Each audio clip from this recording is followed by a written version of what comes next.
Where I broke, well, you can say it. Say it. Come on, man. I want you to say it. For real. Yeah, what you got? You want me to say it? Yes. Is anyone going to hit me if I say it? No.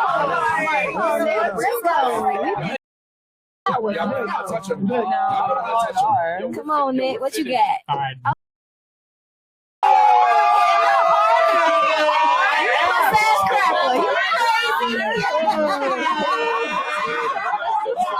Woo-hoo-hoo-hoo-hoo. That's quite a clip to get started on. So, today's current event is the L cranking machine known as FreshNFit. For those who don't know who FreshNFit are, I can give you a very quick summary. They are a podcast hosted by Myron Faultline Gaines and Walter SellOffVacation.com Weeks. I hope he pays for my expenses. They cover topics such as finances and men's self-improvement, but the highlight of the channel is their after-hours show, where they talk about dating. Some of their best achievements in their runtime on YouTube include bringing on the proud grapist, Charleston White. We used to run trains on white girls. Choo-choo. Just go to Robin Hood. We used to do it without permission. So it's not like she came over and said, hey, I want to sleep with all you guys. Yeah. We said, hey, man, that white girl like you. Get over here. And then we false copy striking other YouTube channels, and calling Auburn preach monkeys for about 30 minutes, which they considered a life nuke or a career nuke. It's like it looks like a monkey. You should see him build momentum. What the f? Yo, every time this thing, I got a problem with you. Imagine them. Yo, nigga looks like a monkey. Preacher's over there looking like Magilla Gorilla and Donkey Kong having the baby. Like, what's going on? Preacher like uses his head.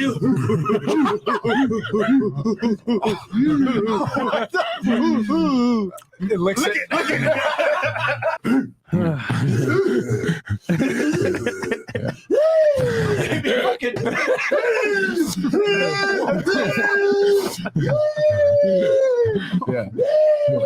reach, stop, reach. To me is more like a nuke of their brain, but I digress. Whew.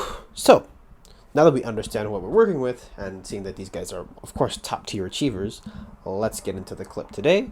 So, this one is involving our man who needs no introduction, Mr. Nick Fuentes. So, for those who don't know Nick Fuentes, he is very passionate about the white race, and he has some very level-headed takes. Nothing wrong with that, I guess.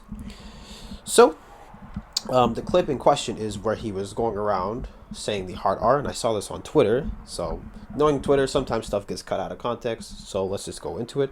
Just to get you guys briefly up to speed with this one, they were just talking about something that L. Trump had said. So basically, they agreed that if you should just grab your woman by the poom poom, which is, I don't know, that's whatever to me. That's just their opinion, and one girl was mostly just disagreeing with it, and then that's how we got to this clip. So, let's get started, and let's see where we ended up. Hey, boss. Appreciate that. Fresh question for ladies. How many baby daddies y'all got, and how many are present in the child's life? One. I have one. One. Zero. One baby daddy, yes. Wow, I have one. For that. One. Is that a question because we're black? I got 0. I find that's kind of insane. Like, you dropping $70 just to make, like, a minor observation like that? Like, what are you hoping to achieve by dropping $70? You know what can you do with $70? I feel like you could put it to just anything else but a live stream. I mean, I understand you're showing support, but, like, bro, $70 just to say that? At least drop something a bit more clever. Black women. Yeah, Yeah, it kind of is. Yeah. White women don't have multiple baby $7 daddies. just to say that. Everyone is going to be light-skinned in the future. The BBC is snatching up all the big booty white girls. Oh, God. Sorry, Nick. Sorry, Nick. Not if I can help it. Stop it. Shots Evan for hosting Nick on my B-Day. Nick, would you say that you have a lot of support from a Black/Hispanic audience? And if so, how come? Unfortunately, missed out on the rally tickets to see for myself. Yeah, blacks love me because I'm honest. I mean, I guess you could say that because he's very open about the great replacement. You know, the fact that whites are being replaced by immigrant workers. I mean, I'll put the tweet up again on screen for what he was mentioning. There's many, many more, but I just show you like a couple. But yeah, though, they definitely love that you're perpetuating the idea that you're thinking that we're going to black people are going to take over all the jobs and replace you white folks in the future. And that's Very level-headed of you, Nick. And that makes sense why they all love you. Let us continue. Blacks love me. You keep saying blacks. I love them too. Right? Blacks. I love them. Hell, we don't believe you, bro. How should she refer to y'all? How she refer to blacks then? How she refer to You don't want to hear my second choice. Oh yeah. I'm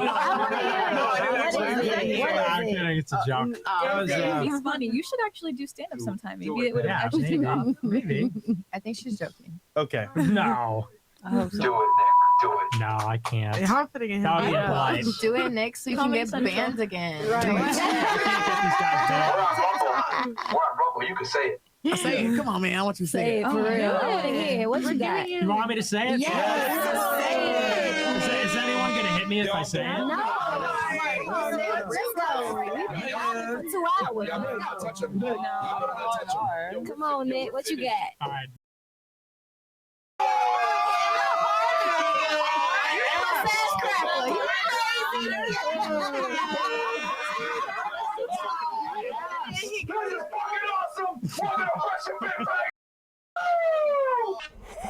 Yo, I like the various reactions that it's like, oh my god, it's like we egged him on to say the word.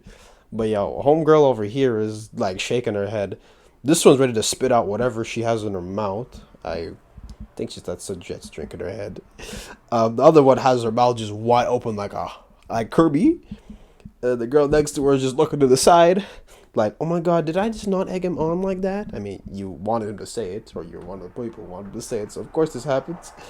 And the rest of the reactions like, oh my god, we're so surprised. It's like, you pushed him to say it, and then they said, oh, we're on Rumble, so no one cares. Rumble's a lot more lenient on stuff like this, but there should be no surprises here. So I don't know why they're really that shocked when they pushed him to say it. Oh my goodness. Anyways, I'm really gonna break my phone because this is so dumb. But I feel like there's more I could really mention, but is there really that much to say? Like, I could just say something along the lines where it's like, do you really want to bring someone like this on your podcast? Like, do you want a platform like this? But that's not really what I care about. At least that's not really what matters in this discussion. I mean, we've already seen what the kind of stuff that these guys do, as their previous achievements. So just look at the monkey stream and where Myron is literally dressing up like a member of the White Hoodies. So is there really like a surprise here? Not entirely. But I think the reason why this stuff like this actually should stay public in the first place is because, well, we get to look at it, we get to criticize it, we get to be like, this don't sound right, or this doesn't look right. And usually when you ban people like this, you end up getting people who will get more slick with their type of wording. Or in this case here, well, this is not isolated, but what I'm saying is people get more extreme the more like stuff that get thrown back at them, and they're in the same environment with people who agree with them. That's why people will end up sticking with their beliefs in that way. So this being out in the public is definitely a good thing. But I still think it's crazy that they said, yo, let's just push a guy let's just push him to say the word. But it's not a surprise to me anyway. But yeah, at least the people keeps people informed. But this is kind of goes to show that like FreshNFit are the living like resemblance of the Uncle Ruckus type. Like Uncle Ruckus is a parody character who actually has more of a point in existing than these two, which is crazy. But it just like Uncle Ruckus shows you the absurdity of like self-hate. These guys are like the embodiment of that. But at least Uncle Ruckus, got some funny lines. Chim chim. Boondocks reference, of course, for those who get it. These two are more like a watered down version of like Ting 1 and Ting 2 from Dr. Seuss, except they be causing the different type of problems. But at least with Ting 1 and Ting 2 are fun to read or watch. These two, they're the gift that never stops giving. They'll probably find someone else to top this one, but well, if they top it again, damn well I'll be taking a look at that too. With that being said though, this just adds to their personal collection of trophies, of, the case of L's as we like to call it. And sorry, that whole idea is just so funny to me. Ugh. But anyways, perhaps you guys think something else. Perhaps I am wrong in this one, and I'm just overtaking it, even though it doesn't really matter. Like, I like this stuff to be public because some people like to wild out. So why don't we just make fun of it together? That's just me personally. So, anyways, let me know what you guys think, and I'm going to go find something else to do later.